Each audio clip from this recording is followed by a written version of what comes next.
गोपीजन वल्लभ गिरिवरधारी।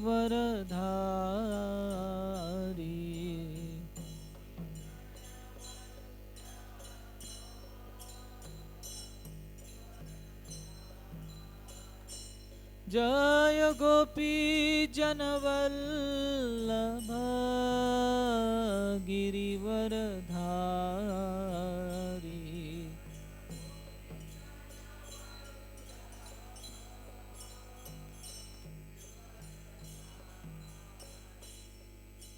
यशोदानंदन ब्रज जनरंजन।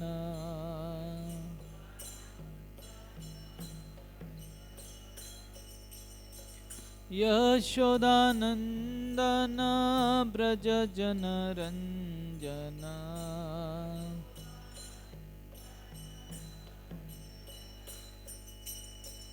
यमुना तीरावनचारी। यमुना तीरावनचारी। यमुना तीरावनचारी।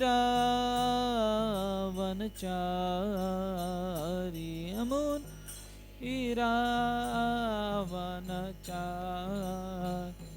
जयो राधा माधव कुंज बिहारी।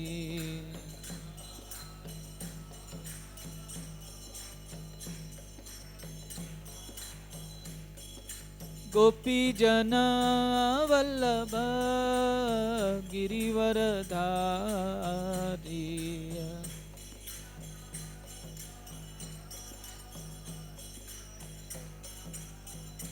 जय गोपीजन वल्लभ गिरिवरधारी।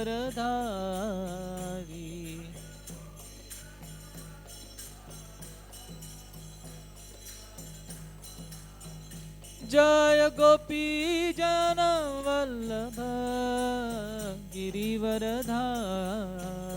जय गोपीजन वल्लभ गिरिवरधारी।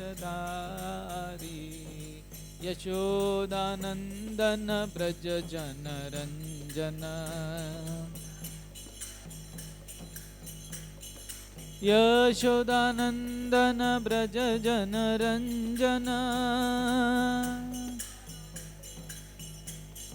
यशोदानंदन ब्रज जनरंजन। यमुना तीरावनचारी। यमुना तीरावनचारी। यमुना तीरावनचारी। यमुना तीरावनचारी। जय राधा माधव कुंज बिहारी। एवरीवन। जय राधा माधव कुंज बिहारी।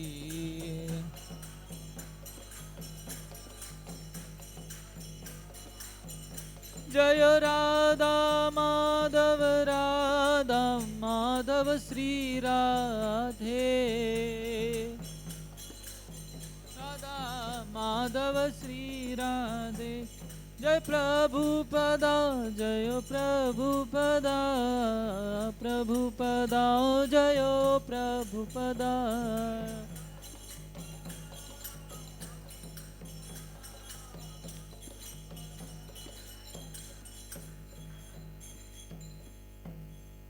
जय ओम विष्णुपाद परमहंस परिव्रजकाचार्य अष्टोत्तर शत श्री श्रीमती डिवाइन ग्रेस अभय चरणारविंद भक्ति वेदांत स्वामी श्रील प्रभुपाद की अनंत कोटि वैष्णव वृंद की जय। नामाचार्य श्रील हरिदास ठाकुर की जय। जय रूप सनातन भट्ट रघुनाथ श्री जीव गोपाल भट्टदास रघुनाथ षडगोस्वामी प्रभु वृंद की जय। प्रेम से कहो श्री कृष्ण चैतन्य प्रभु नित्यानंद श्री अद्वैत गदाधर श्रीवासादि गौर भक्त वृंद की जय। श्री श्री राधा कृष्ण गोपीनाथ श्याम कुंड राधा कुंड श्री गिरिराज गोवर्धन की जय। ब्रज भूमि से वृंदावन धाम की जय। मथुरा द्वारकापुरी धाम की जय। नवद्वीप मायापुर धाम की जय। पुरुषोत्तम क्षेत्र श्री जगन्नाथपुरी धाम की जय। जगन्नाथ बलदेव सुभद्रा महारानी की। श्री राधा गोपीनाथ ललिता देवी विशाखा देवी की जय। श्री गोपाल जी भगवान की जय। श्री श्री निताई गौरचंद्र भगवान की। गंगा मैया जमुना मैया की। भक्ति देवी श्रीमती तुलसी महारानी की। समवेद गौर भक्त वृंद की। हरे कृष्ण महामंत्र की। कलयुग पावन गोलोक के प्रेम धन युग धर्म श्री हरि नाम संकीर्तन की। शील Prabhupada transcendental book distribution marathon की जय। निताई गौर प्रेमानंदे Hari. All glories to assembled devotees, all glories to assembled devotees, all glories to assembled devotees, all glories, all glories, all glories to Sri Guru and Sri Gauranga Gauraribo. Om Namo Bhagavate Vasudevaya.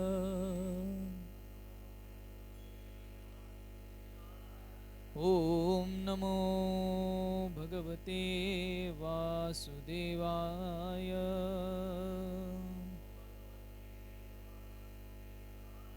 Om Namo Bhagavate Vasudevaya.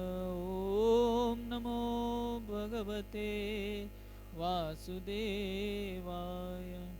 Om Ajnanaतिमिरन्धस्य ज्ञानाञ्जनशलाकया चक्षुरुन्मीलितं येन तस्मै श्रीगुरवे नमः।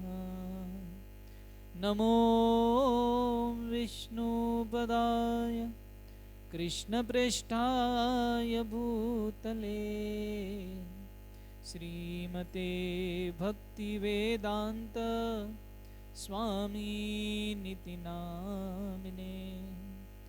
नमस्ते सरस्वती देवे गौरवाणी प्रचारिणे निर्विशेषा शून्यवादी पाश्चात्य देशतारिणे। नमो महावदन्याय कृष्ण प्रेम प्रदायते कृष्णाय कृष्ण चैतन्य नामने गौरत्विषे नमः। हे कृष्ण करुणा सिंधो दीनबंधो जगत्पते गोपेश गोपिका कांत राधा कांत नमोस्तुते। तप्त कांचन गौरांगी राधे वृंदावनेश्वरी वृषभानुसुते देवी प्रणमामि हरिप्रिये। जय श्री कृष्ण चैतन्य प्रभु नित्यानंद श्री अद्वैत गदाधर श्रीवासादि गौर भक्त वृंद। हरे कृष्णा कृष्णा कृष्णा हरे हरे हरे राम राम राम हरे हरे। हरे कृष्णा कृष्णा कृष्णा हरे हरे हरे राम राम राम हरे हरे। हरे कृष्ण कृष्ण कृष्ण कृष्ण हरे हरे हरे राम राम राम हरे हरे। हरे कृष्णा। तो आप सभी का स्वागत है आज के इस साप्ताहिक कार्यक्रम में, और आप सभी का बहुत बहुत धन्यवाद कि आज आपने मुझे यहाँ पर आमंत्रित किया। तो जैसे कि आप सब जानते हैं और आप सबको याद है कि हमने पिछले बार किस विषय पर चर्चा की थी, तो उसी से हम आगे शुरुआत करने वाले हैं। आप सब लोग मुझे बहुत घूर कर देख रहे हैं कि ये कैसे आपने समझ लिया कि हमको याद है कर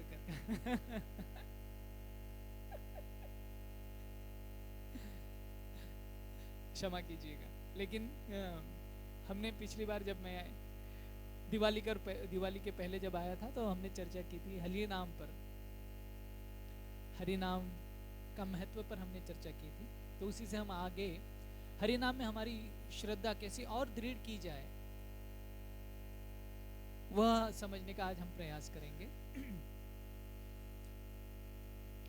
भगवद गीता की समाप्ति होती है जहां पर भगवान श्री कृष्ण कहते हैं सर्वधर्मान परित्यज्य मामेकम शरणम व्रज अहम त्वाम सर्व पापेभ्यो मोक्षयिष्यामि मा शुचि। कि हे अर्जुन, आप जब मुझे शरण आ जाओगे अपने सारे धर्मों का त्याग कर कर, तो ये निश्चित रूप से जान लीजिएगा कि मैं आपके पापों का क्षय कर दूंगा, इसमें कोई संशय नहीं है। और आपको एक ऐसी गति जो प्राप्त होगी जहां से फिर से लौट आना, इस भौतिक संसार में फिर से लौट कर आना, वो उपाय रहेगा ही नहीं। तो आप मेरे धाम फिर से चले आओगे। ये कहने के पश्चात भगवद गीता की समाप्ति हो जाती है, जहां पर भगवान अर्जुन को कहते हैं कि आपको हमारा आश्रय, भगवान का आश्रय लेना होगा। और जहां पर भगवद गीता समाप्त होती है वहां से श्रीमद् भागवतम की शुरुआत होती है। श्रीमद् भागवतम की शुरुआत में ही प्रोज्जित कैतव सर्वो, सारे कैतव धर्म का त्याग कर कर भागवत का हम आश्रय लेते हैं। और उसी के संदर्भ में कैतव धर्म क्या है उसका सारा चर्चा श्रीमद् भागवतम में होता है। तो भगवद गीता जहां पर समाप्त होती है वहां से श्रीमद् भागवतम शुरुआत होता है। और श्रीमद् भागवतम कहां पर समाप्त होता है? श्रीमद् भागवतम का आखिरी जो श्लोक है वो है नाम संकीर्तनम यस्य सर्व पाप प्रणाशनम।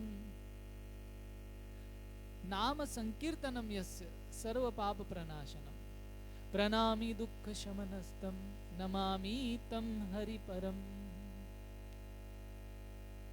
तो वो हरि, भगवान श्री हरि का शरण हम कैसे प्राप्त कर सकते हैं? हरि नाम कर कर। नाम संकीर्तनम यस्य, तो भगवान का हरि नाम में संलग्न होकर भगवान का नाम जप कर कर हमें भगवान की शरणागति प्राप्त होती है। तो जहां पर भगवद गीता, क्योंकि ये भगवद गीता मार्गशीर्ष महीना जो है, हम सब प्रयास कर रहे हैं कि ज़्यादा से ज़्यादा लोगों तक भगवद गीता को पहुंचाया जाए, भगवद गीता का ज्ञान उन तक पहुंचाया जाए, ताकि वह इस विज्ञान को समझे और अपने सर्वोच्च लाभ को प्राप्त करे। सर्वोच्च लाभ क्या है? प्रेम पुमार्थो महान। वैदिक सभ्यता में 4 पुरुषार्थों का वर्णन किया गया है: धर्म, अर्थ, काम और मोक्ष। एक अपने धर्म का पालन किया जाए, अपनी अलग अलग जिम्मेदारी या ड्यूटीज जो होती है उन्हें धर्म कहते हैं। तो धर्म का पालन गृहस्थ धर्म है, पुत्र धर्म है, देश धर्म है, ऐसे कई प्रकार के धर्म होते हैं। तो धर्म करते हुए अर्थ की प्राप्ति करना। हालांकि आजकल तो अर्थ की प्राप्ति के लिए धर्म कहाँ चला गया है उसका कोई हिसाब ही नहीं रहा है। अर्थ प्राप्ति के लिए कुछ भी किया जा सकता है, लेकिन वैदिक सभ्यता में धर्म ये पहले आता था और अर्थ बाद में आता था, न धर्म अर्थ। लेकिन आज है ना, हम इतना गाते भी है, हर कोई गाता है, बाप बड़ा ना भैया, कोई धर्म बड़ा नहीं सबसे बड़ा रुपया। तो इस प्रकार का जो अर्थ है, ये केवल अर्थ और काम, ये दो ही चीज रह गया है, न धर्म रहा है न मोक्ष रहा है। कलयुग की सभ्यता में केवल दो ही चीजें रह गई है, अर्थ और काम। काम की पूर्ति के लिए, इच्छाओं की पूर्ति के लिए किसी भी प्रकार से अगर अर्थ मुझे प्राप्त हो जाए तो वही मेरी सक्सेस है, वही मेरी सक्सेस स्टोरी है। आजकल व्यक्ति सफल किसे कहा जाता है? जो व्यक्ति अपने काम को, अपनी इच्छाओं को, अपनी डिजायर्स को किसी भी प्रकार से पूरी कर ले, वो व्यक्ति आज सफल है। तो धर्म ना रहा ना मोक्ष रहा। लेकिन मनुष्य जीवन की परिपूर्णता तभी होती है जब धर्म के साथ अर्थ होता है, अर्थ के साथ जो इच्छाएं हैं वो शास्त्र सम्मत मार्गों के द्वारा पूरी की जाती है। और जब शास्त्र सम्मत मार्गों से अर्थ की प्राप्ति हुई है, इच्छाओं की, कामनाओं की पूर्णता हुई है, तो व्यक्ति मोक्ष को प्राप्त करता है। जैसे कि मैं पीछे समझा रहा था, अर्थ का 2 स्वरूप होता है। अर्थ जब आता है तो वो 2 स्वरूप में आता है, जिसे कहा जाता है ना, लक्ष्मी देवी के 2 स्वरूप होते हैं। एक होती है भाग्य लक्ष्मी और दूसरा होता है चंचला। तो जब भाग्य लक्ष्मी जब आती है तो वो जो लक्ष्मी है वो संतुष्टि प्रदान करती है, वो पूरी तरह से आपको आनंद प्रदान करती है। वो भाग्य लक्ष्मी का स्वरूप है। और चंचला का स्वरूप क्या है? वो प्रॉस्पेरिटी। आपके जीवन में पैसा तो आता है, लेकिन साथ ही साथ मेंटल डिस्टरबेंस भी आता है। अलग अलग प्रकार की हानियां व्यक्ति अनुभव करता है। तो वो जो अर्थ आता है ना, जो बिना धर्म के है, वो हमेशा प्रॉब्लम क्रिएट करता है। और प्राप्त होने के बाद भी व्यक्ति शांति को प्राप्त नहीं करता है। इसीलिए आज की सभ्यता में हम देखते हैं पैकेज तो बहुत बड़ा है,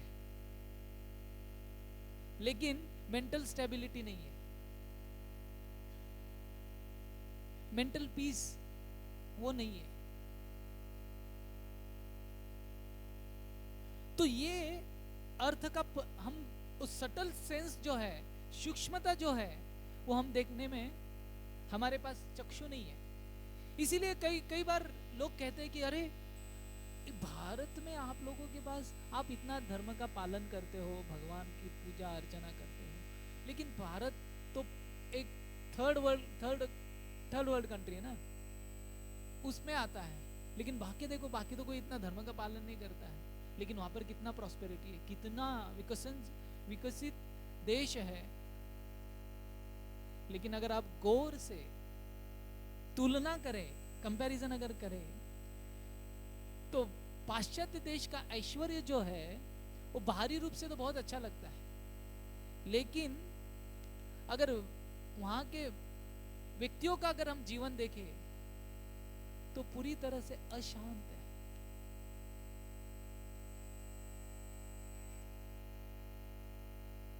इच्छाओं के द्वारा त्रस्त, अपने मन के द्वारा ही अतिरिक्त त्रस्त है लोग।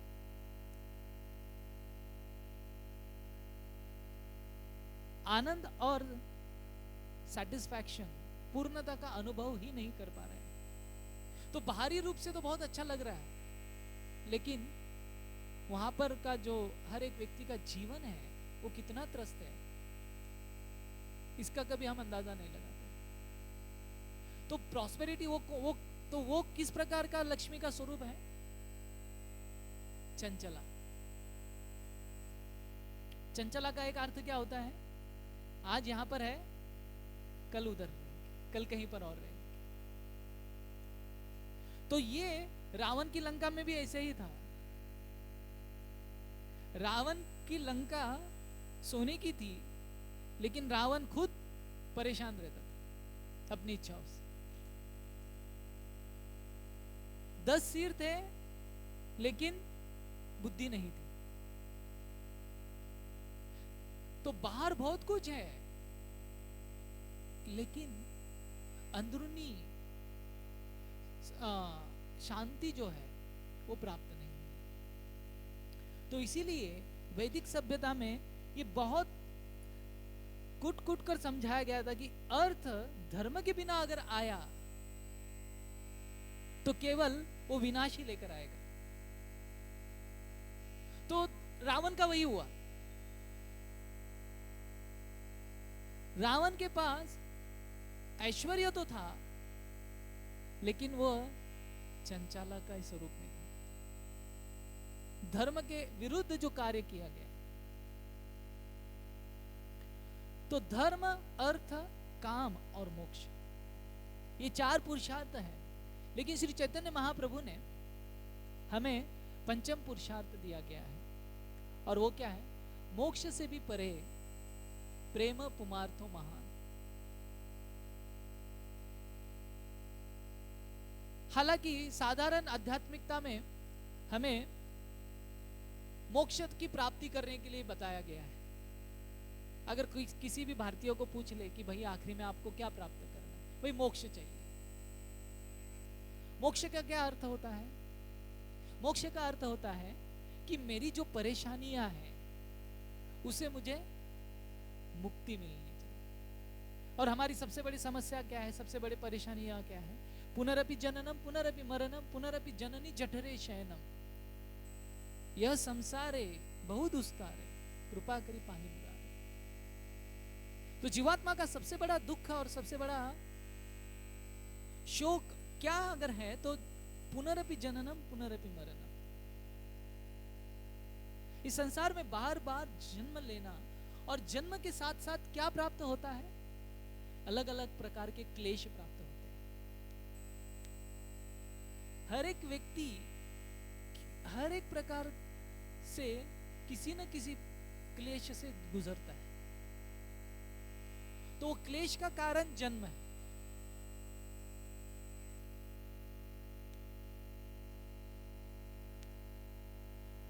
तो ये इससे, इन क्लेशों से मुक्ति प्राप्त करने के लिए मोक्ष कहा गया कि जाकर क्या चाहिए? शांति।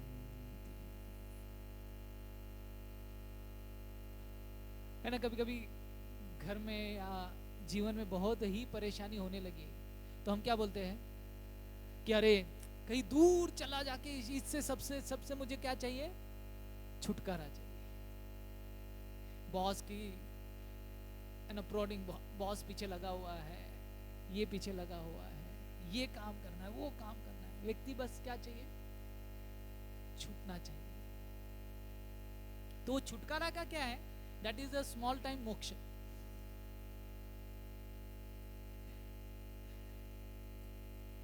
वो जो छुटकारा जो हम चाहते हैं ना, वो क्या हमारी इच्छा व्यक्त कर रहा है, स्मॉल टाइम मोक्ष। और बिग टाइम मोक्ष क्या है कि ये संसार के झंझट है ना, एक वर्ड यूज किया जाता है, इसी से दूर होना, उसे मोक्ष कहते हैं। तो क्या है,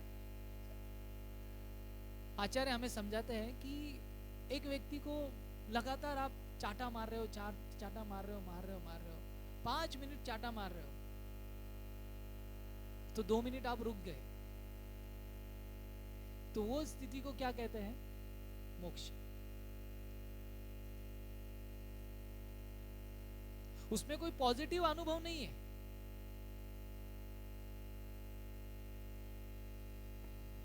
पॉजिटिव अनुभव कब होगा कि यार चाटा मार रहा है, वो रुक गया और आपको स्वीट राइस खिलाया।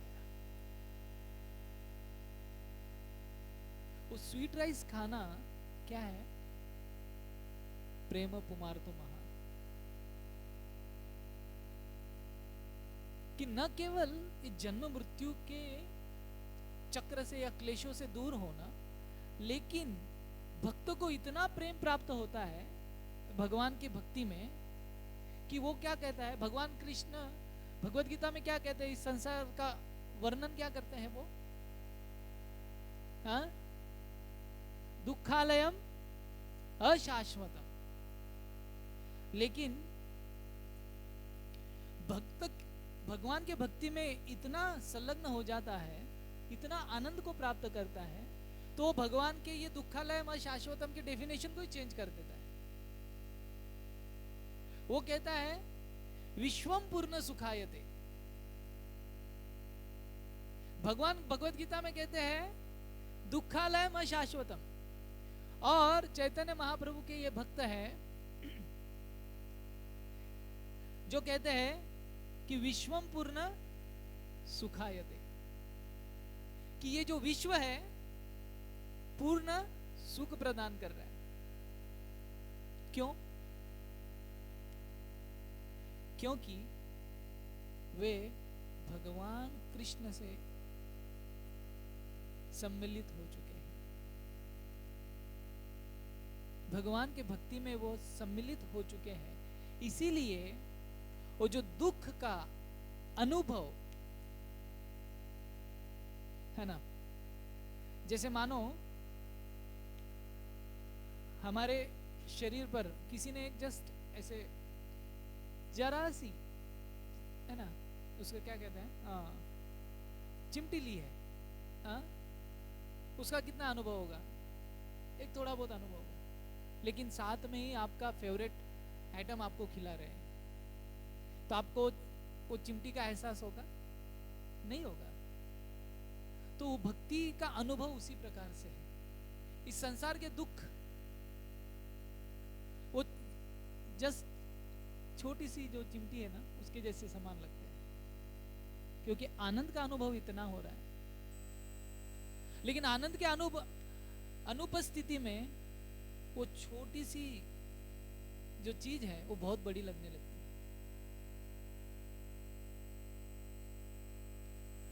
तो इसीलिए प्रेम पुमार्तो महान, ये प्राप्त करने के लिए श्री चैतन्य महाप्रभु ने हमें ये विधि मार्ग जो दिया गया है, हरि नाम का जप करना, और ये हरि नाम कीर्तन के द्वारा भगवान के भक्ति को प्राप्त करना, ये हमारे लिए बहुत सरल और उचित उपाय दिया गया है। तो जैसे कि हम जानते हैं ये भक्ति के 9 अंग हैं, और उन 9 अंगों में से श्री चैतन्य महाप्रभु ने कहा 3 अंग बहुत महत्वपूर्ण है, कीर्तनम, श्रवणम और स्मरणम। 9 में से 3 और ये तीनों में से श्रेष्ठ है कीर्तनम। तो कीर्तन अलग अलग प्रकार के होते हैं, लीला कीर्तन, गुण कीर्तन, रूप कीर्तन और नाम कीर्तन। तो ये चारों में से कीर्तन में से भी चैतन्य महाप्रभु ने कहा नाम कीर्तन, हरे कृष्णा कृष्ण कृष्ण हरे हरे, हरे राम राम राम हरे हरे। ये जो नाम कीर्तन है वो बहुत ही महत्वपूर्ण है। इसीलिए सारे आचार्यों ने हमारे इस नाम कीर्तन पर जोर दिया है। और देखिए, हम सब कुछ कर लेंगे, लेकिन जब नाम कीर्तन की जब समय आता है तो हम थोड़ा सा पीछे हटने लगेंगे। जो बहुत ही पावरफुल है उससे ही हम दूर हटने लगते हैं। कई स्टूडेंट्स मुझे मिलते हैं तो कहते प्रभु जी आप कुछ भी सेवा करने को बोल दीजिए, मैं कुछ भी कर लूंगा, लेकिन एक चीज मत पूछिए, नाम जप। सबसे डरावना सवाल कौन सा होता है मालूम है? कितनी माला जप कर रहे हो?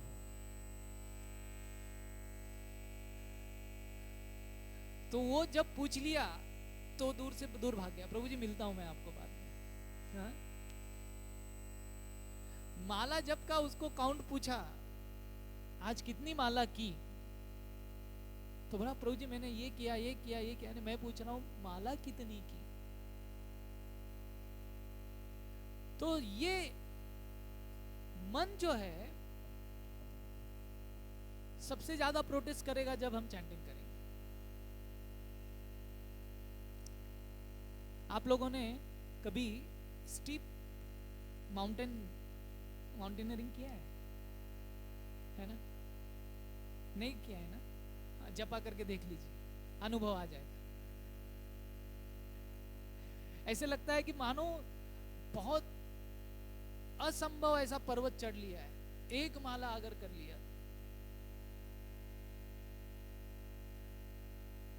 कई बार भक्त लोग आके ये करते हैं, अपना हार्ट रिवील करते हैं कि जपा कर कर इतना एग्जॉस्ट हो गया। हाँ, क्यों ये सब होता है? क्योंकि मन जो है सबसे ज्यादा रेजिस्ट है ना, सबसे ज्यादा विरोध किसे करता है? कि जब आप बीड बैग लेके चैंटिंग करने बैठते हो,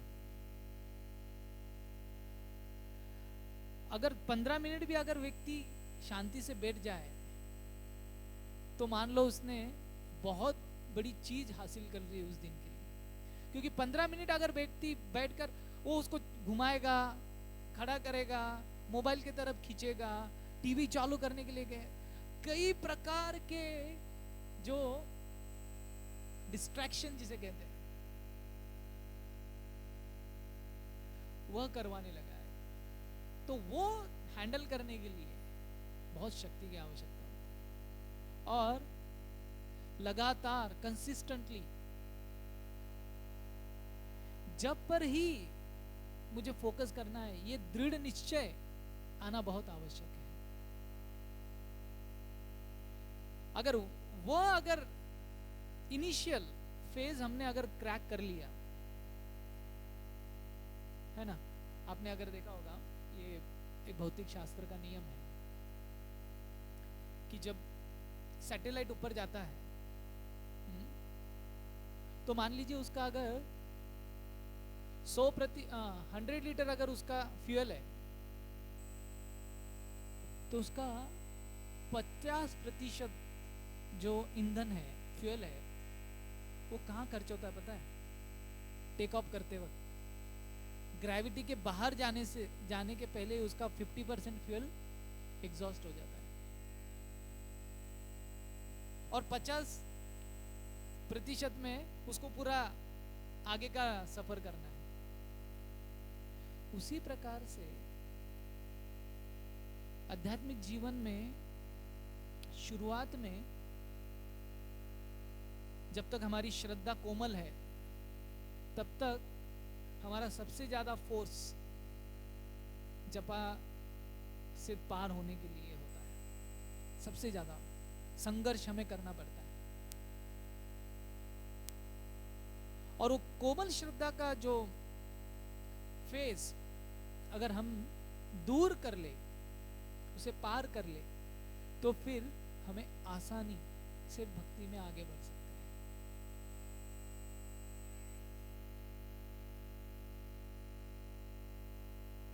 तो भक्ति के अलग अलग स्तर होते हैं। एक स्तर से हम शुरुआत करते हैं। तो पहले कहा गया है श्रद्धा, कि ये भक्ति में, इस साधन में श्रद्धा डेवलप करना, ये सबसे बड़ा कठिन हो जाता है।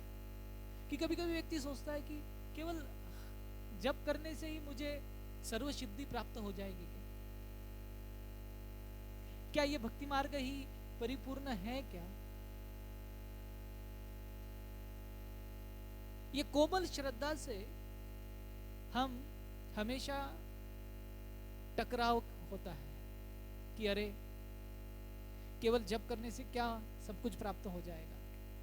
तो जब हम सत्संग में आते हैं, जब भक्तों से सुनते हैं, शास्त्रों से इनका वर्णन सुनते हैं, अलग अलग भक्तों का हरि नाम के द्वारा प्राप्त सर्वोच्च सिद्धि को जब हम देखते हैं, तो हमारी जो कोमल श्रद्धा है वह दृढ़ श्रद्धा में बढ़ने लगती है।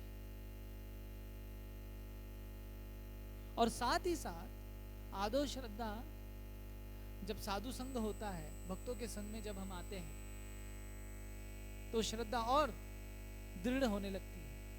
और जब श्रद्धा दृढ़ होने लगती है तो हमारा जो भजन है, भजन का अर्थ होता है हमारा जो जप है, वह स्टेडी होने लगता है ना। कभी कभी हम शुरुआत में हम पूछते हैं कि अरे अरे जप कब कर रहे हो? हाँ प्रभु जी, हर दिन रेगुलरली कर रहा हूँ। रेगुलर का अर्थ क्या होता है उसके मायने में? उसका रेगुलर कब होता है? हफ्ते में से एक बार, वो उसका एक रेगुलर होता है। या कभी कभी कोई भक्त होता है वो जन्माष्टमी टू जन्माष्टमी, उनका जप कब होता है? 2023 का जन्माष्टमी से लेकर नेक्स्ट जप कब होगा? 2024 Janmashtami. Some people are yearly devotee, some devotees are monthly devotees, कभी monthly festival होता है। Some devotees are weekly devotees। But भगवान ने क्या कहा है? सततम कीर्तयन्तो माम। बट हमारे आचार्य मर्सीफुल है कि अगर सततम नहीं हो रहा है तो एटलीस्ट डेली, हर दिन जप कर सकते हैं। अगर सतत स्मरण नहीं हो रहा है तो हमें कम से कम रेगुलरली, मीन्स डेली, हमें भगवान का नाम जप करना चाहिए। तो वो सततम का जो फल है हमें एटलीस्ट डेली करने से मिल जाएगा। सततम कीर्तयन्तो माम यतस्तंच दृढ़व्रता। तो ऐसा व्यक्ति दृढ़ व्रत, डिटरमाइन हो जाता है भक्ति में, वह दृढ़ हो जाता है, सिचुएटेड। तो जैसे कि अभी हम सब लोग अगर हर दिन जप कर रहे हैं, तो ये जप में किस प्रकार का है ना, एक तो होता है क्वांटिटी और दूसरा होता है क्वालिटी। तो हम कभी कभी क्वांटिटी को तो अचीव कर लेते हैं, लेकिन क्वालिटी कब हमें ही पता नहीं होता है। कभी कभी 16 माला ऐसी खत्म हो जाती है कि 16 माला के बाद लगता है कि अरे हाँ 16 हुआ क्या, हाँ और हो गया 16। तो कभी कभी वो केवल नंबर ही रह जाते हैं, क्योंकि इसके पश्चात और भी आगे चीजें जो आती हैं भक्ति में, वो होता है अनर्थ निवृत्ति और रुचि। रुचि का अर्थ होता है टेस्ट, है ना। जैसे मान लो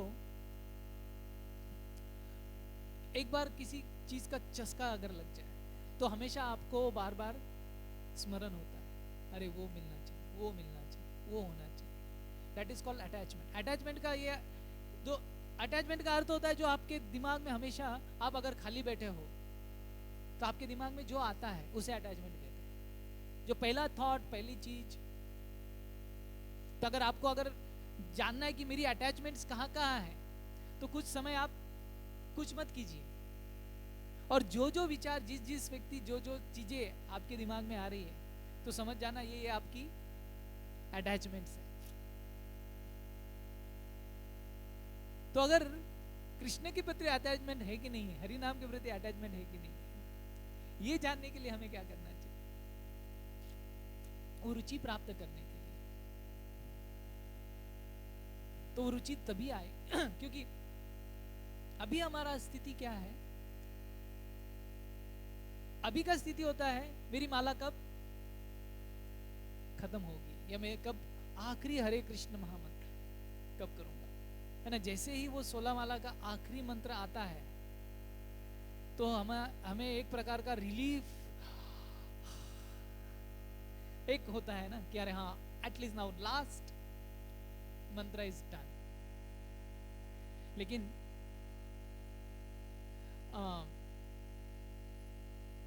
परम पूज्य राधानाथ स्वामी एक बार बता रहे थे कि आप जब 16 माला करने के बाद आपको जब ये विचार आए कि अरे इतना ही, अभी मुझे और करना है, मुझे और 16,000 राउंड्स करना है, तो वो जो स्थिति है वो किस स्थिति है, वो रुचि की स्थिति है। 16 ही क्यों, 16,000 क्यों नहीं। तो ये हमें प्राप्त करने के लिए हमारे जपा की जो क्वालिटी है वो हमें बढ़ाना है।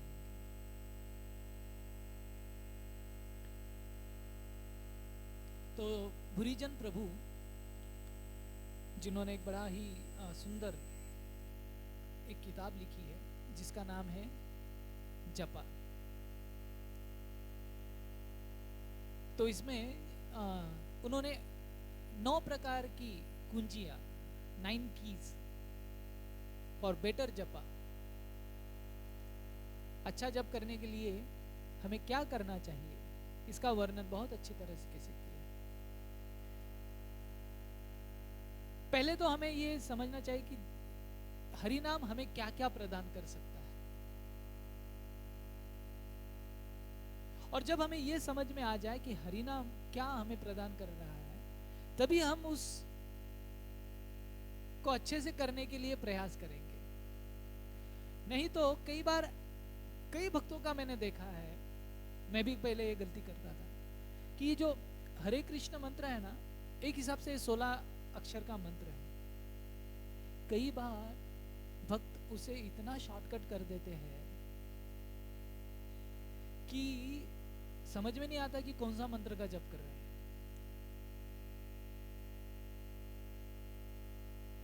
एक व्यक्ति तो केवल हरे कृष्ण हरे राम कर कर ही वो अपना पूरा 16 माला कर रहा था। बोला है क्या उसमें, 3 तो शब्द है, हरे कृष्ण और राम, तो फिर इतना हरे कृष्ण कृष्ण कृष्ण हरे हरे, हरे राम राम राम वही करना है, तो मैं शॉर्टकट ही कर देता हूं। तो उसने केवल क्या कर दिया, हरे कृष्ण हरे राम हरे कृष्ण हरे राम हरे कृष्ण हरे राम हरे कृष्ण हरे राम, हो गई 16 माला। या फिर कभी कभी हम इतना उसको 16 का 8 कर देते हैं। 16 मंत्र का महामंत्र है ये, तो इसे ध्यान पूर्वक 16 ही करना चाहिए। तो अगर वो है 16 हो रहा है कि नहीं हो रहा है, उसके लिए क्या करना पड़ेगा, हमें श्रवण करना पड़ेगा हमारे मंत्र का। हरे कृष्ण कृष्ण कृष्ण हरे हरे, हरे राम राम राम हरे हरे। तो जब हम हमारे जप का श्रवण करेंगे तभी हमें समझ में आएगा कि हम पूरा मंत्र कर रहे हैं कि नहीं कर रहे हैं। सच्चिदानंद स्वामी महाराज 3 चीजों का वर्णन करते हैं जप के दौरान। अगर हम जप करते हैं तो 3 चीजों का ख्याल रखना चाहिए।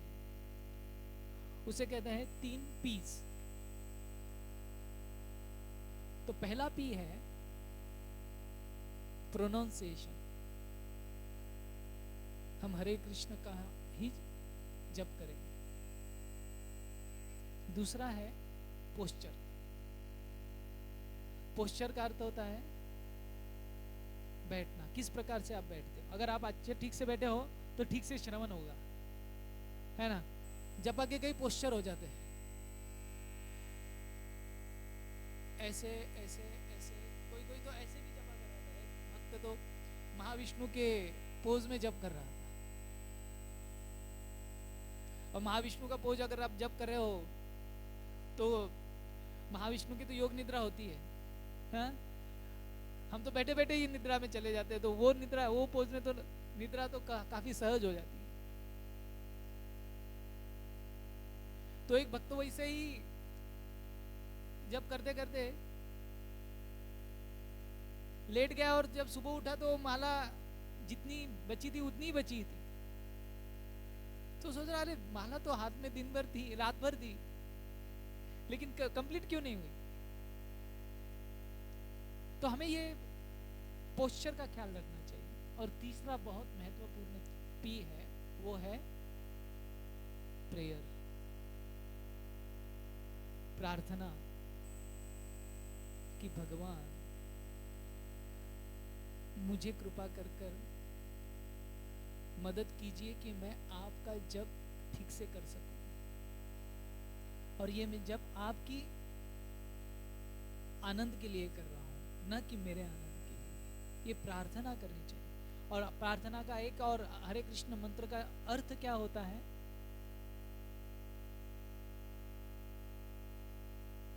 क्या है हरे कृष्ण मंत्र का अर्थ? यस कार्तिक।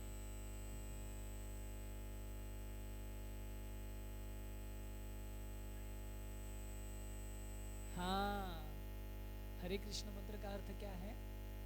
हे राधा रानी, हे कृष्ण, मुझे आपकी सेवा में लगाइए। Please engage me in your service. तो प्रेयर का ये एक अर्थ है। ये अर्थ पर हम मेडिटेट करते हैं, ध्यान करते हैं जब हम हरे कृष्ण महामंत्र का जप करते हैं कि भगवान मुझे आपकी सेवा में लगाइए। हे राधा रानी, हे कृष्ण की शक्ति। तो जब हम इस प्रकार से जप करेंगे तो हमें जैसे आनंद का अनुभव है ना। हम कुछ चीज को जल्दी से क्यों छोड़ना चाहते हैं? क्योंकि उसमें कुछ रस मिलता नहीं है, आनंद मिलता नहीं है, इसीलिए उसको छोड़ना चाहते हैं। लेकिन जब अब हमको आनंद का प्राप्त होता है, थोड़ा थोड़ा ग्लिम्स, तो हम और करना चाहते हैं, और करना है ना। कभी कभी आप अगर एसी कमरा अगर है और आपको उसमें एंट्री नहीं है और आप बहुत ही थके आ रहे, बहुत ही गर्मी से त्रस्त है, तो किसी ने अगर हल्का सा अगर दरवाजा अगर खोल दिया और उसकी ठंडी जो ठंडक जो है वो आपके शरीर को छू ले, तो कैसे अनुभव होता है? अरे वेरी नाइस, है ना। कि वो हल्की सी तो आपको उसका अनुभव देगा कि अंदर कितना ठंडक होगा, तो कितना मजा आएगा अंदर जाने के बाद, है कि नहीं। तो उसी प्रकार से जब हम जप करते हैं तो कभी कभी महामंत्र के द्वारा हमको वो आनंद प्राप्त होता है कि हम अगर ध्यान पूर्वक, ये प्रार्थना पूर्वक और अच्छी तरीके से हम जप करेंगे तो कुछ महामंत्र आपको ऐसा आनंद प्रदान करेंगे कि अरे, एक पूरे 16 माला में अगर मुझे 10 महामंत्र ने ऐसा अनुभव दे दिया तो आपका ये विश्वास और बढ़ जाएगा कि अरे, ये थोड़ी सी, ये एसी रूम से एक थोड़ी सी हल्की सी ठंडक इतनी लगी है तो अंदर कितनी ठंडक होगी, तो मुझे और प्रयास करना चाहिए। तो वो जो अनुभव है, ये चीजों पालन करने से हमें वो छोटा छोटा अनुभव आएगा और फिर हमें ये नहीं लगेगा कि माला कब खत्म हो रही है। हम बाकी चीज करते हुए ये सोचेंगे कि माला कब शुरुआत करनी है। Now when that day, next day will come, वो सुबह कब आएगी।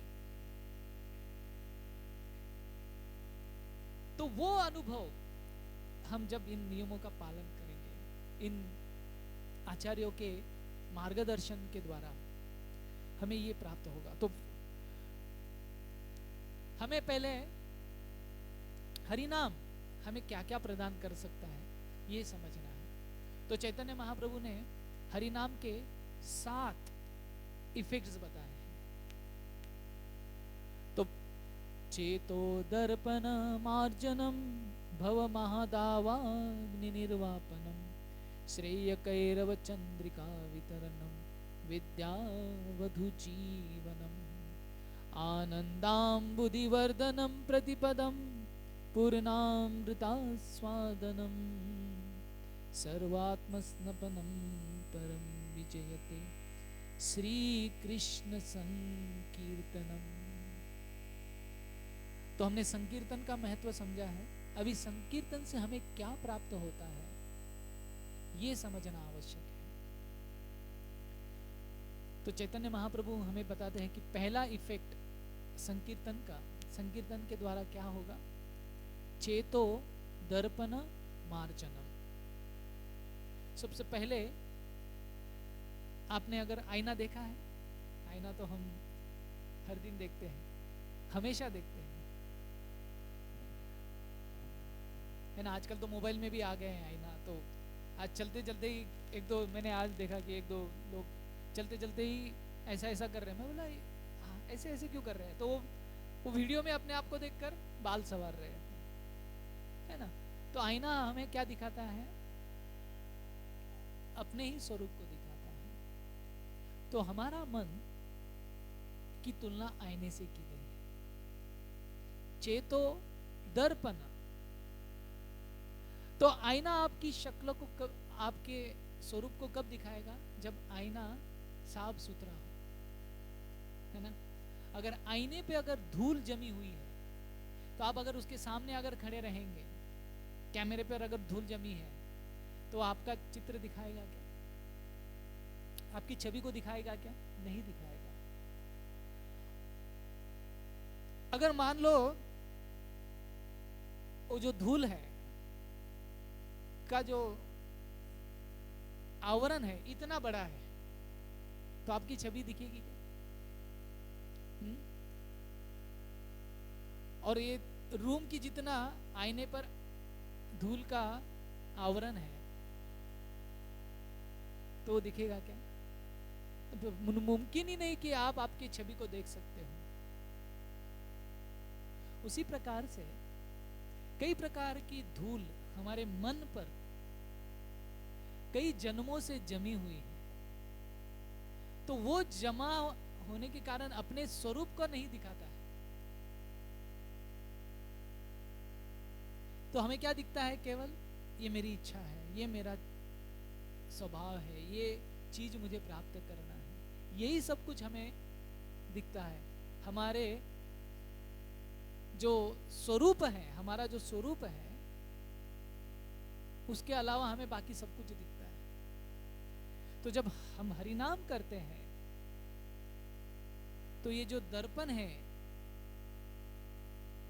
मन रूपी जो दर्पण है, इसके ऊपर की ये जो अनर्थ की जो धूल है वो साफ होने लगती है।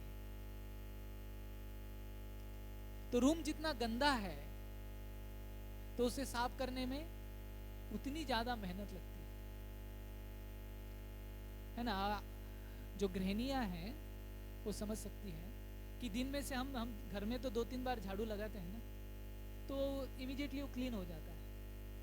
अगर जितनी कम धूल है उतना फटाफट साफ भी हो जाता है, लेकिन जितनी ज़्यादा धूल है उसे साफ करने में उतना ही देर लगता है। अगर कोई घर 2-3 सालों से क्लीन ही नहीं किया है तो केवल एक बार झाड़ू मारने से क्लीन हो जाएगा? नहीं होगा, उसे बार बार साफ करना होता है। उसी प्रकार से हरि नाम जो है, हमारे हृदय का अगर, हमारे मन का अगर मैल हमें दूर करना है तो हरि नाम को कितना समय लगेगा? कुछ दिन, कुछ महीने, कुछ साल, या पूरा जीवन, या कई जीवन, लाइफ आफ्टर लाइफ लगेगा ना। लेकिन चैतन्य चरितामृत कहते हैं कि एक कृष्ण नाम होए सर्व पापक्षय। क्या? अगर एक बार भी कृष्ण कह दिया किसी ने तो ये सारे जो इतना साल, इतनी आयु लग सकती है, इतने जीवन लग सकते हैं, वो तुरंत ही एक कृष्ण नाम से ही आपको पूर्णता प्राप्त हो सकती है। अजामिल ने केवल क्या कहा था?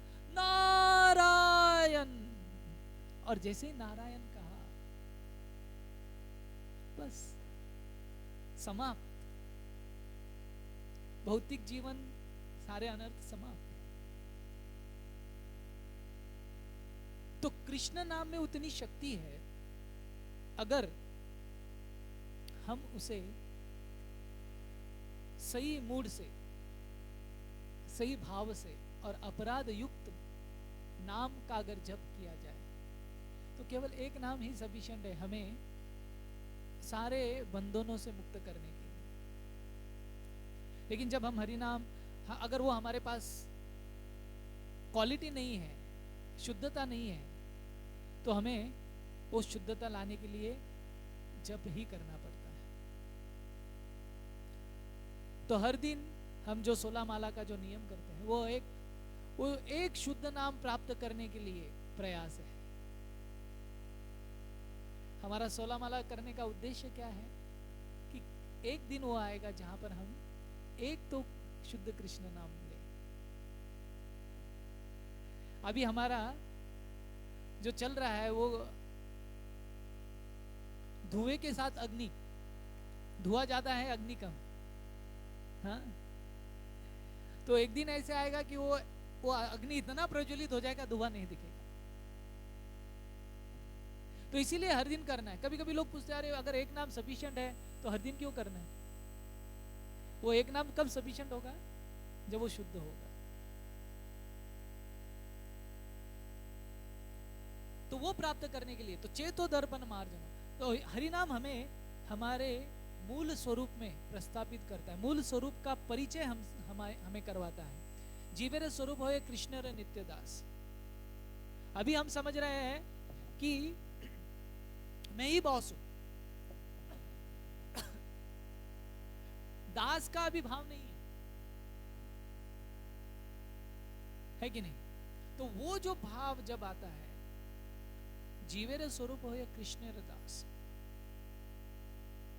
है ना। प्रभुपाद जी से किसी ने पूछा गया कि कृष्ण की 16,108 पत्नियां क्यों हैं?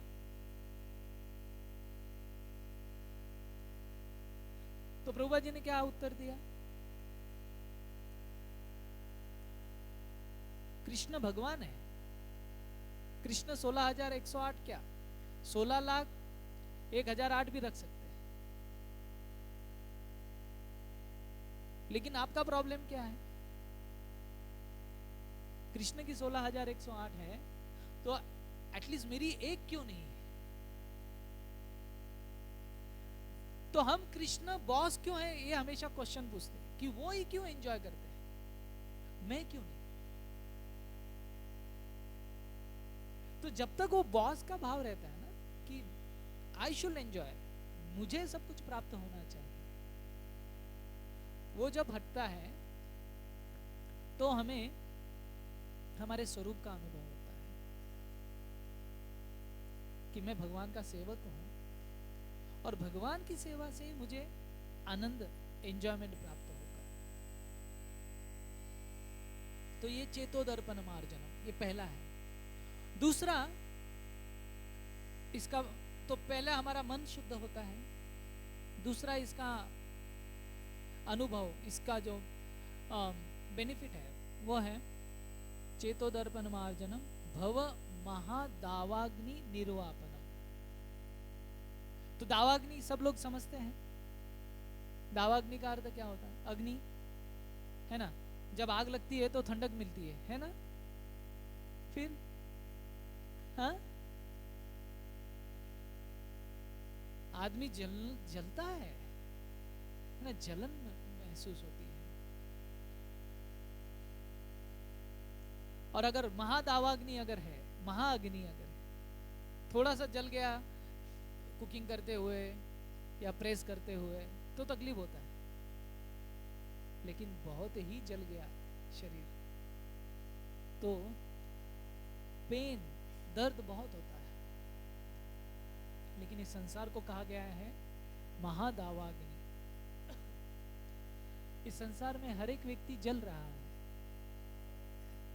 अलग अलग क्लेशों से, अलग अलग समस्याओं से, अलग अलग परेशानियों से। तो भव, ये संसार, भव महादावाग्नि निर्वापन। तो हरिनाम का दूसरा इफेक्ट जो है, जो व्यक्ति हरिनाम करता है उसके जीवन से ये जो अग्नि जो है, ये जलन जो है वह निकल जाती है। उसे इस संसार का दुख का अनुभव नहीं होता है, संसार की समस्याओं का अनुभव नहीं होता है। संसार दावा नल लीड लोका। तो ये दूसरा इफेक्ट है हरिनाम का, महादावाग्नि निर्वापनम। और तीसरा इफेक्ट कहा गया श्रेय कैरव चंद्रिका वितरणम। चंद्रिका, चंदन, चंद्र, चंद्र किस लिए फेमस है? हाँ, शीतलता के लिए। तो श्रेय कैरव चंद्रिका का अर्थ होता है गुड फॉर्चून। आपके जीवन में है ना, हर कोई अलग अलग प्रार्थनाएं कर रहा है कि किसी न किसी प्रकार से भगवान गुड फॉर्चून आ जाए, मेरा लक लग जाए, लक है ना, I should be lucky. How many of you want to be lucky? Everyone of us, है ना। कुछ कुछ लोग बोल रहे नहीं, हमें नहीं होना है, हाँ? Everyone wants to be lucky, fortunate. तो यहां पर बताया गया कि how you can be fortunate, by chanting the holy name of the lord. जिस व्यक्ति ने जब शुरुआत कर दी है उसके जीवन में जो गुड लक है, गुड फॉर्चून है, वो आ जाता है। और ये चैतन्य महाप्रभु कह रहे हैं श्रेय कैरव चंद्रिका वितरणम। ये तीसरा फायदा, मैं डिटेल में नहीं जा रहा हूं, सिर्फ आपको एक ऊपर ऊपर का बता देता हूं। चौथा जो है वो है विद्या वधु जीवनम।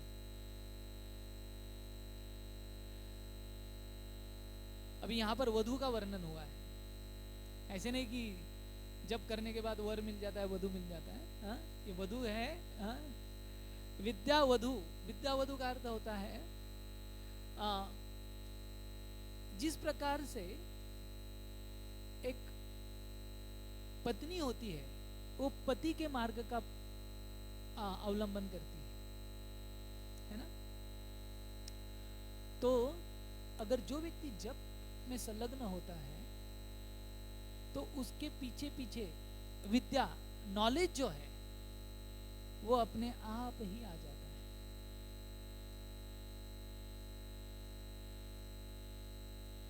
तो कई बार ऐसे समझाया जाता है ना कि ज्ञान के बिना मुक्ति कैसे होगी, है ना। मराठी में एक सॉन्ग है, ये बहुत फेमस सॉन्ग है, आप लोगों ने भी सुना होगा, मैं इसका अनुवाद कर दूंगा। मिळे ज्याशी मुक्ती ऐसे मज द्यावे ज्ञान, मिळे ज्याशी मुक्ती ऐसे मज द्यावे ज्ञान। तो ये साधक प्रार्थना कर रहे हैं कि मुक्ति जिससे मिल जाए वो ज्ञान मुझे आप प्रदान कीजिए, है ना। तो ज्ञान के बिना मुक्ति नहीं होगी, लेकिन उसके लिए प्रयास करना पड़ेगा, शास्त्र पढ़ना पड़ेंगे, उसको समझना पड़ेगा ये क्या है, ये 24 तत्व क्या है, और ये तत्वों में से क्या हमें प्राप्त हो रहा है, और ये तत्व नश्वर है तो शाश्वत तत्व क्या है, वो शाश्वत तत्व की प्राप्ति कैसे होती, ये सारे ज्ञान के भीतर आता है ना। तो हमारे शरीर में ये पूरा जो संसार है 24 तत्वों से बना है। तो अभी अगर ये 24 तत्व अगर किसी से पूछा जाए तो भाई ये, वो बोलेगा भाई ये सब तत्वों को छोड़ो, पहले जीवन के तत्वों को बताओ।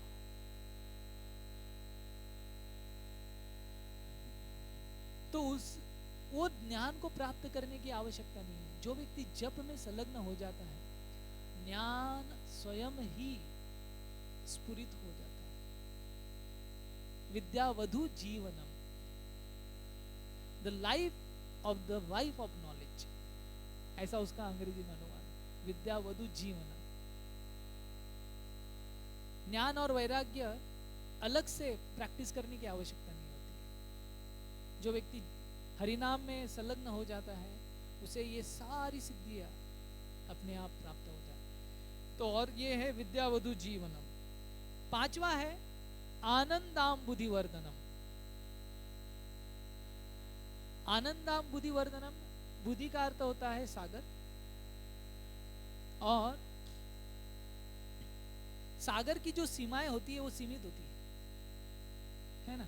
आपने अगर देखा होगा कि मुंबई चौपाटी पे आप अगर जाएंगे तो एक उसका जो सीमा है उसके बाहर समंदर नहीं आता है। अगर आता तो हाँ, तो मुंबई नहीं रहती, है ना, सिंपल। हम इतना बिंदास क्यों है मुंबई में, क्योंकि समंदर वो सीमा से आगे नहीं आ रहा है। तो लिमिटेड है। लेकिन जब व्यक्ति हरिनाम को लेता है तो आनंदाम बुद्धिवर्धनम, आनंद का जो सागर है वो सीमित नहीं रहता है, वो बढ़ने लगता है, उसमें हमेशा बढ़ावा होता है। आनंद 1 गुना, 2 गुना, 100 गुना, 1000 times, millions type, it goes on increasing. तो उसमें कोई सीमाएं नहीं है। तो आज आपको जो आनंद का अनुभव होता है जब करने के बाद, वो सेम नहीं रहेगा। सालों के बाद, कुछ दिनों के बाद वो और अधिक होगा, उसके बाद और अधिक होगा। इसीलिए जो भक्त है वो सालों साल जप करते हैं। ऐसे नहीं कि जप करना, वो मंत्र चेंज कर देते कि अरे यार अभी 1 साल मैंने जप कर लिया हरे कृष्ण का, अभी थोड़ा कुछ और मंत्र करता हूं। आप वो चीज कंटिन्यू कब करते हो कि आपको और आनंद का अनुभव होता है। तो इसीलिए आनंदाम बुद्धिवर्धनम। इस्कॉन में कई भक्त हैं पिछले 50 सालों से वही हरिनाम का जप कर रहे हैं। कभी कभी सेम चीज हमको आनंद नहीं देती है, हमको चेंज करना चाहिए, है ना। हम आप अपना मोबाइल चेंज करते हैं कि अरे बहुत पुराना हो गया, चेंज करता हूँ। हाँ, गाड़ी वही चल रही है इतने सालों से, चेंज करता हूँ। मकान थोड़ा बड़ा चाहिए। पार्टनर, सॉरी नहीं सो हमको हमेशा चेंज करने का चाहिए। लेकिन आध्यात्मिक जीवन में नहीं ऐसा होता है। आनंदामृतवर्धनम, वो हमेशा बढ़ते जाता है।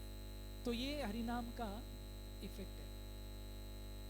आप से वही हरिनाम करते हो, 10 साल से व्यक्ति जो हरिनाम कर रहा है उसका आनंद का एक्सपीरियंस अलग है जो व्यक्ति 25 साल से कर रहा है। 25 साल वाले का एक्सपीरियंस और ज्यादा है। तो इसीलिए आप हरिनाम कर कर ऐसे अरे क्या वही वही वही वही वही खाना एवरीडे वही, ऐसे नहीं होता है। आनंदाम बुद्धिवर्धनम प्रतिपदम पूर्णामृत स्वादनम। तो ये जो जीवात्मा है वो किसी टेस्ट के, किसी रुचि का वो हैंकरिंग कर रहा है, उसको लालाई देगी कहीं ना कहीं मिल जाए, है ना। जैसे मान लीजिए आप किसी रेगिस्तान में चल रहे हो और रेगिस्तान में सबसे ज्यादा जरूरत क्या होगी? गार्डलैंड की। अरे कोई तो मुझे गार्डलैंड करे, हैं हैं? क्या सबसे ज्यादा जरूरत वहां पर क्या रहेगी? वो पानी का जो खोज है व्यक्ति कर रहा है। और अगर कोई आपको जरा सा भी 2 बूंद भी अगर पानी पिला दे तो आपको कितना आनंद होगा, है ना। तो जो संतुष्टि प्राप्त होगी अगर 1 गिलास पानी अगर दे दे आपको उस रेगिस्तान में,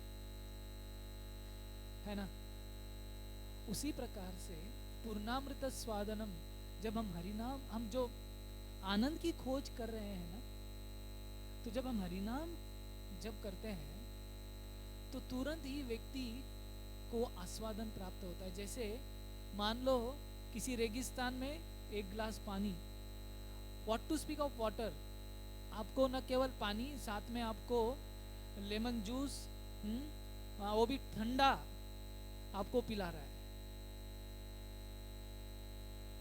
हाँ? तो वो हरिनाम है, पूर्णामृता स्वादनम। और सर्वात्म स्नपनम, सर्वात्म स्नपनम क्या है? छठा हो गया पूर्णामृता स्वादनम। 7वां है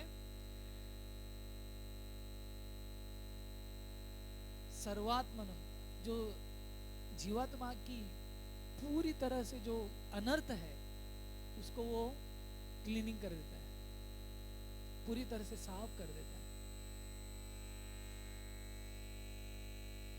और हमें हमारे कृष्ण के साथ संबंध को पूरी तरह से सुदृढ़ कर देता है। ये हरिनाम की शक्ति, ये हरिनाम करने का इफेक्ट है, बेनिफिट्स है। तो आपको कहीं हिमालय में जाकर किसी तपस्या भरी जीवन जीने का आवश्यकता नहीं है। जहां पर है अच्छा प्रसाद प्राप्त कर कर भक्तों के संग में आकर ये हरिनाम का अगर जब हम ध्यान पूर्वक करें, पूरी तरह से क्वालिटी के साथ करें, तो निश्चित रूप से ये जो बेनिफिट से हम उसका अनुभव तो करेंगे ही, साथ ही साथ हमारा जो ये जीवन है उसमें भी हमें आनंद प्राप्त होगा। विश्वम पूर्ण सुखायते, उसका एक झलक तो कम से कम हमें प्राप्त होगा। तो यही विश्वास के साथ ये हमारे आचार्यों ने अनुभव किया है, वर्तमान आचार्यों ने, वर्तमान भक्तों ने इसे अनुभव किया है, तो हम भी क्यों ना अनुभव करें। इस भौतिक संसार के दुख को तो हमने एक्सपीरियंस किया है कि नहीं, है कि नहीं? अगर ये सब किया है तो एक बार ये जीवन, एक चांस, है ना, हमने इतने समर सॉल्ट मारे हैं, है ना, सब कुछ प्राप्त करने के लिए। Why not this one lifetime pay attention to this spiritual life? और इतना आसान है, वो आसान रास्ते को अगर हम ध्यान पूर्वक सिंसियरिटी के साथ अगर ले ले तो हमें इसी लाइफ टाइम में परिपूर्णता प्राप्त हो सकती है। और ये प्रभुपाद जी का हमें हमारे लिए वचन है कि chant 16 rounds, follow 4 regulative principle, I will take you back on back to God.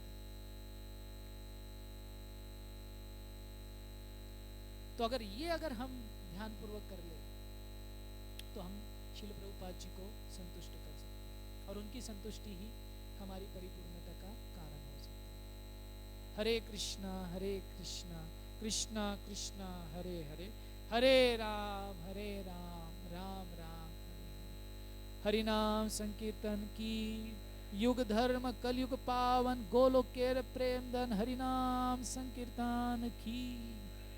Hari नाम प्रभु की जय। शील प्रभुपाद की जय। निताई गौर प्रेमानंदे हरि हरि। किसी का कोई प्रश्न अगर है तो हम उस पर चर्चा करेंगे। हरे अच्छा, एक एक करके ले लें।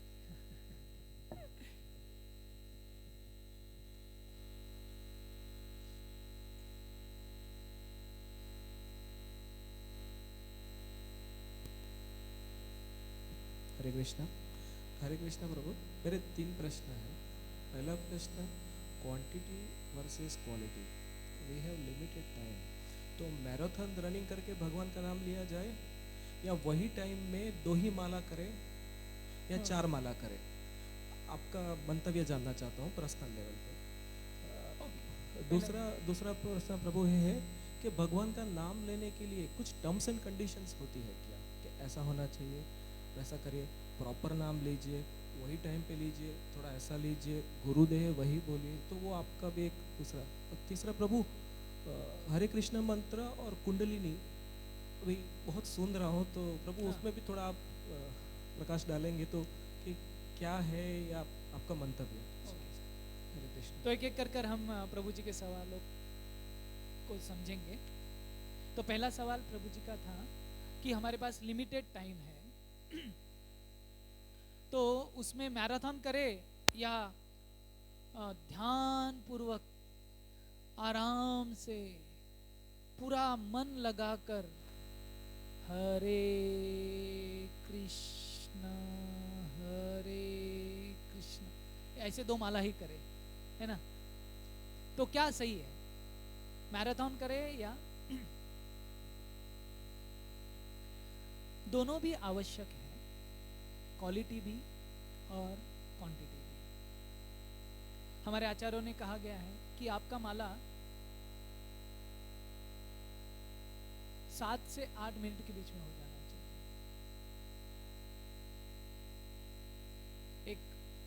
एक नॉर्मल, अगर कोई हरे कृष्ण कृष्ण कृष्ण हरे हरे, हरे राम राम राम हरे हरे, हरे कृष्ण।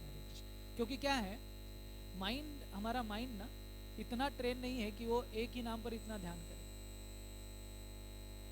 क्योंकि माइंड वो हम हरे कृष्ण कर रहे हैं तो भी उसमें भाग रहा है किधर 10 जगह पर। तो अगर हम एकदम आराम से करने लगे ना तो व्यक्ति, मैंने देखा कई बार ऐसे देखा है कि either he goes to sleep और he remains distracted in his chanting. So speed is also important for chanting. तो इसीलिए भक्ति विनोद ठाकुर जी ने कहा है कि आपका जो माला है एक तो उससे कम भी नहीं होना चाहिए। बोल तो कोई व्यक्ति 3 मिनट में ही कर रहा है माला, तो इसका मतलब वो पूरा महामंत्र नहीं कर रहा है। हरे कृष्ण कृष्ण कृष्ण हरे हरे, हरे राम राम राम हरे हरे, हरे कृष्ण कृष्ण हरे। अगर वो 3 मिनट में कर रहा है तो इसका मतलब क्या है, हरे कृष्ण हरे राम राम राम हरे कृष्ण, ऐसे चल रहा है सब। So this is very important. So your pronunciation, as I told, that we should properly hear. अभी मैराथन में भी अगर इतना एक माला के बाद इतना पैंटिंग हो रहा है, so that is also not good. There should be what the human tendency is extreme. Either this or this. एकदम हाई स्पीड या very slow speed. but our Acharya has given us a regulation. 6 minutes is also okay, but it should be between 6 to 8 minutes. Yeah, one mala should be completed. Those who are neophyte, they might take little more time, but those who are chanting regularly, and so you decide your time. Na? Abhi if you are saying limited time is there, so how much limited time you have? You have 1 hour, so chant that many rounds. ऐसे नहीं कि मेरे पास 1 घंटा है तो मुझे उसके अंदर 16 माला फिट करनी है. हाँ? That should not be the aim. If you have 1 hour, so you chant that many rounds. And then slowly it will expand. Your time frame should expand. Okay, I want to reach that quantity, 16 minimum. Krishna has told Satatam. So at least we reach 16. So we have to make our lifestyle in a way that I get that much time to chant my 16 rounds. So Bhaktam is what? He is also conscious of dedicating his time for Krishna. Yes, we all have responsibilities. We all want to earn. We all want to take care of everything. But this aspect is also important for a devotee. That I have a time reserved for my chanting. Or I make sure that this much time is available in my lifestyle that I get to chant. So it should not happen that, oh, I will earn more, I will reduce now, and when I will get time, then I will chant properly. I will spend my whole energy, whole time into earning or taking care of all other things. That should go on with respective. That is what the bhakti is. Bhakti is where you have given time for Krishna specifically. When you give time to Krishna, Krishna will take care of your time. And if you try to manage your time, leaving Krishna aside, then Krishna will leave you to manage your own time. So we don't add Krishna factor in our life to take care of the things. When Krishna will enter, then he will also take care of you. You won't be alone. Because time is his energy. Krishna says, time I am. So if you are giving time to Krishna, Krishna will make sure you should also have a time for your things. Because you are specifically dedicating your time for Krishna. अगर कोई राहगीरा व्यक्ति अगर आपको 2 minute समय दे देगा, तो you will also give 2 minutes for him or not? Huh? So what to speak of Krishna? You are trying to please him consciously. So won't he arrange time for you? Huh? So that is reciprocation. So that is what actually what happened on the battlefield of Kurukshetra. Arjuna had a energy, Duryodhana also had a energy. Arjuna had a limited energy than Duryodhana's energy. But what was the plus point with Arjuna? Krishna's presence.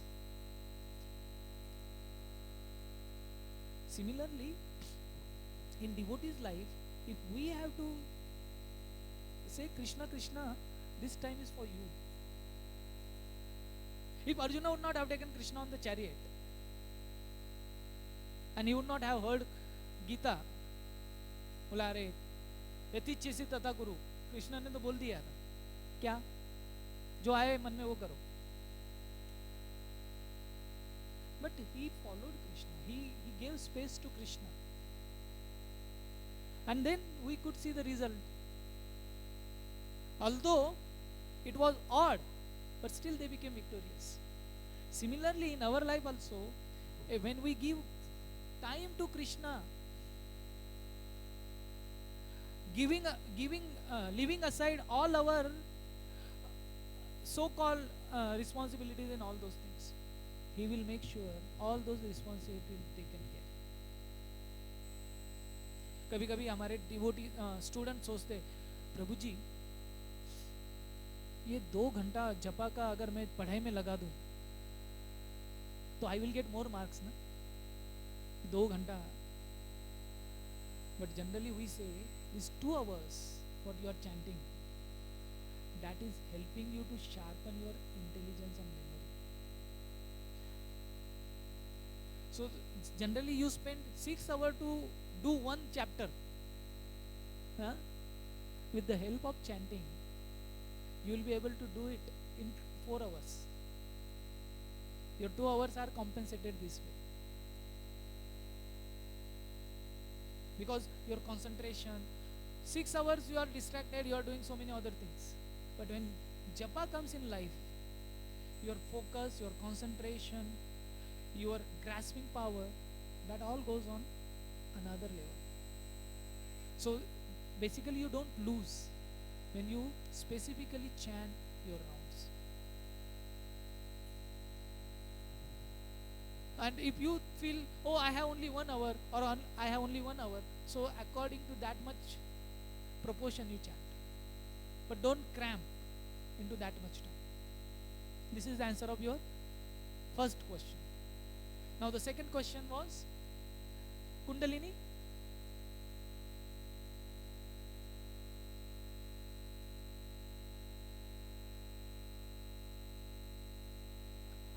So for doing all other rituals there are terms and conditions, but for chanting the holy name of the Lord there are no terms and conditions. In the next shloka of Chetodarpanam, Param Vijayate Sri Krishna Sankirtanam, in the next shloka immediately it is said that Nam Kari Bahuda Nija Sarva Shakti Statrar Pita Niyamita Smaranena Kala. Chaitanya Mahaprabhu knew this already, that Kali Yuga people will always give this excuse. अरे इतना rules है, इतना regulation है, मैं office जाता हूँ, मैंने स्नान नहीं किया है, मैं अभी उठा हूँ, तो जपा कैसे करूँ? He is the Lord, He knew what will be the mind of Kali Yuga people. So He said, don't worry about that. There is no hard and fast rule. Therefore He did mantra को उन्होंने उल्टा कर दिया. Hare Ram, Ram Ram, Hare Hare, Hare Krishna, Krishna Krishna, Hare. That mantra would have taken, you have to do with certain niyams, with certain rules. But therefore, same mantra Chaitanya Mahaprabhu gave it as a Hare Krishna, Krishna Krishna, Hare Hare, Hare Ram, Ram Ram, Hare Hare. So that anytime, anywhere, in any condition you take, it will give the same effect of Hare Ram. At the same, you have flexibility and fruitfulness, both the things. है ना, कभी कभी flexibility होता है लेकिन fruitfulness नहीं होता है. फ्रूटफुलनेस होगा तो रिजिडिटी होगा. So Chaitanya Mahaprabhu is genius. He has given us process which can be fruitful in any condition of your life. So don't worry about rules and regulations. First duty is to chant. This is the answer for second question. And the third is Kundalini. So Kundalini is a yogic siddhi. Yogic siddhi is limited to this world only. You will have a power, your siddhi. You can achieve any sorts of, you can fulfill your desires. Or you can become much more intelligent, much more powerful. But that is limited to the material world. What we are talking about, the bhakti, is not about how much powerful I am. Bhakti is all about how I can serve the most powerful. So Kundalini, Siddhi, all those things will make you powerful. but you will remain on your own. And there are many siddhas in this world, but we are not running after siddhis to become more powerful. We are striving how to serve the most powerful. So there are people who might be doing kundalini, all these yogas, but in Kali Yuga that also not very sure how many will be able to achieve. Kundalini is not जैसा तुम बैठ गया और कुंडलिनी जागृत हो गई. It is a very very tough process to revive your kundalini.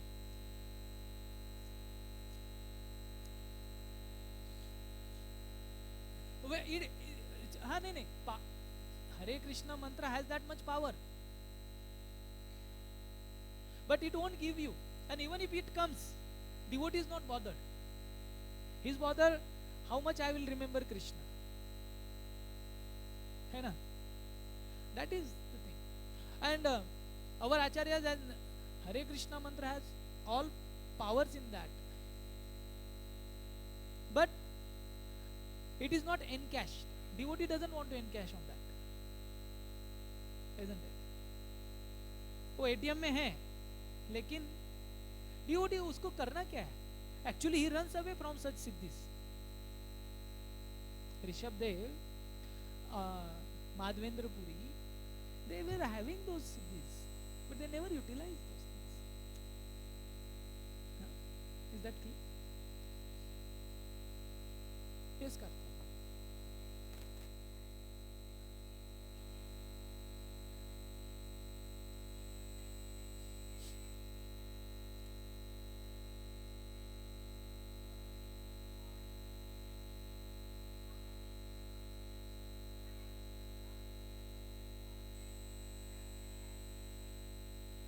So therefore, we should state our determination that I will chant this many rounds every day, no matter what. So if you fix your number every day, so then all other things, if you get time, you should do it. If it is not, then you should plan your day or week. Okay, I will hear this many lectures on this day or this much time. And I will read for this much time, isn't it? So that planning is required, and I mean, there should not be a flexibility in numbers, है ना? So just like you get a fixed salary every month, and you want me, your father must be getting, huh? Isn't it? So if the employer start giving एक month में some amount and next month में no amount, huh? Will somebody continue to work over there? बोला ये महीना तुमने अभी तुमको salary नहीं देंगे. It doesn't work, ना? So when you get a fixed salary every month, you also get inspiration. अरे हाँ, I have to work this much, I have to do this much, I have to get this thing done. So that fixed thing inspires you to do certain things. Similarly, when our fixed rounds are there, then we arrange our things accordingly. So you chant every day few numbers of rounds, है ना? So that much you chant, and after that you hear or you read or you write, huh? Those things can be done. But fixed number of rounds should be chanted. It should not be pending for the next day or next day. Otherwise, what happens? If you keep pending, so after a week, after a month, the number becomes bigger, and then you think, अरे यार इतना कौन करेगा? तो leave it, है ना? ऐसे होता है. So we should be very very careful to complete our number of rounds. Okay? Hare Krishna. So shall we stop here? Thank you all very much. Hare Krishna.